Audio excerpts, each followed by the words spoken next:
নমস্কাৰ এই মুহূৰ্তত এটা অত্যন্ত গুৰুত্বপূৰ্ণ খবৰ দিব বিচাৰিছো বিৰোধীৰ পক্ষ লৈছে নেকি নীতিশ কুমাৰে নৰেন্দ্ৰ মোদী অমিত শাহৰ ওপৰত অসন্তুষ্ট নেকি নীতিশ কুমাৰ কিয়নো নীতি আয়োগৰ বৈঠকত অংশগ্ৰহণ নকৰিলে নীতিশ কুমাৰে নীতি আয়োগৰ বৈঠক বৰ্জন কৰিছিল দেশৰ প্ৰায়সমূহ বিৰোধী শিবিৰৰ মুখ্যমন্ত্ৰীয়ে দেশৰ প্ৰায়সমূহ বিৰোধী শিবিৰৰ মুখ্যমন্ত্ৰীয়ে নীতি আয়োগৰ বৈঠকত অংশগ্ৰহণ কৰা নাছিল আৰু সেই বৈঠকত বাকি আন ৰাজ্যৰ মুখ্যমন্ত্ৰী বা বিজেপিৰ সৈতে থকা দলৰ মুখ্যমন্ত্ৰীসমূহে অংশগ্ৰহণ কৰিছিল পিছে সেই বৈঠকত অংশ নললে নীতিশ কুমাৰে যিখন বৈঠকৰ অধ্যক্ষৰ দায়িত্ব আছিল প্ৰধানমন্ত্ৰী নৰেন্দ্ৰ মোদী অধ্যক্ষতাত অনুষ্ঠিত হোৱা নীতি আয়োগৰ বৈঠক বৰ্জন কৰিলে নেকি নীতিশ কুমাৰে সেই প্ৰশ্ন এই মুহূৰ্তত উত্থাপিত হৈছে কিয়নো বৈঠকত নীতিশ কুমাৰ উপস্থিত নহল আৰু যাৰ বাবে প্ৰশ্ন উঠিছে যে নৰেন্দ্ৰ মোদী অমিত শাহৰ ওপৰত অসন্তুষ্ট নেকি নীতিশ কুমাৰ বিৰোধীৰ পক্ষ লৈছে নেকি নীতিশ কুমাৰে বিগ আপডেট এনি টক্সৰ দৰ্শকৰ বাবে জনাইছো গুৰুত্বপূৰ্ণ খবৰ বিৰোধীৰ পক্ষ লৈছে নেকি নীতিশ কুমাৰে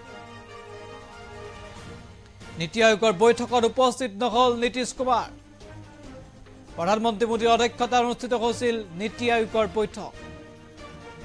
অৱশ্যে বৈঠক বৰ্জন কৰিছিল প্ৰায়সমূহ বিৰোধী দলৰ মুখ্যমন্ত্ৰীয়ে মোদী চৰকাৰৰ বিৰুদ্ধে খুব অসন্তুষ্টিৰে বৈঠক বৰ্জন কৰিছিল বহু কেইগৰাকী মুখ্যমন্ত্ৰীয়ে কিন্তু এই গুৰুত্বপূৰ্ণ বৈঠকত অংশ নললে নীতিশ কুমাৰে গুৰুত্বপূৰ্ণ খবৰ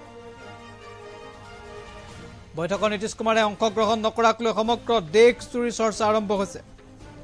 মোদী অমিত শাহৰ ওপৰত অসন্তুষ্ট নেকি নীতিশ কুমাৰ সেই প্ৰশ্ন এই মুহূৰ্তত উত্থাপিত হৈছে নীতিশ কুমাৰে এই বৈঠকত অংশগ্ৰহণ নকৰাক লৈ চৰ্চা আৰম্ভ হৈছে আমি জনাইছো খুবেই গুৰুত্বপূৰ্ণ খবৰ নীতিশ কুমাৰে কিয় বৈঠকত অংশগ্ৰহণ নকৰিলে সেয়াও এই মুহূৰ্তত ডাঙৰ প্ৰশ্ন হঠাৎ নীতিশ কুমাৰে বৈঠক বৰ্জন কৰিলে নেকি সেয়াও এই মুহূৰ্তত ডাঙৰ প্ৰশ্ন উত্থাপিত হৈছে কাৰণ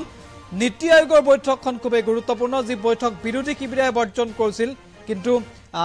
নৰেন্দ্ৰ মোদী নেতৃত্বাধীন বিজেপি চৰকাৰৰ সমৰ্থনত থকা মুখ্যমন্ত্ৰীসকলে উপস্থিত আছিল সেই বৈঠকত কিন্তু সেই বৈঠকত উপস্থিত নহল নীতিশ কুমাৰ লগে লগে প্ৰশ্ন উঠিল যে বৈঠক নীতিশ কুমাৰে বৰ্জন কৰিছে নেকি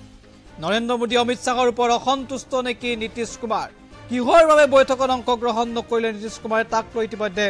চৰ্চা আৰম্ভ হৈছে বিৰোধী শিবিৰৰ পক্ষ লৈছে নেকি নীতিশ কুমাৰে সেয়াও এই মুহূৰ্তত এক ডাঙৰ প্ৰশ্ন আমি জনাইছো খুবেই গুৰুত্বপূৰ্ণ খবৰ ইতিমধ্যে ইয়াক লৈ ব্যাপক প্ৰতিক্ৰিয়াৰ সৃষ্টি হৈছে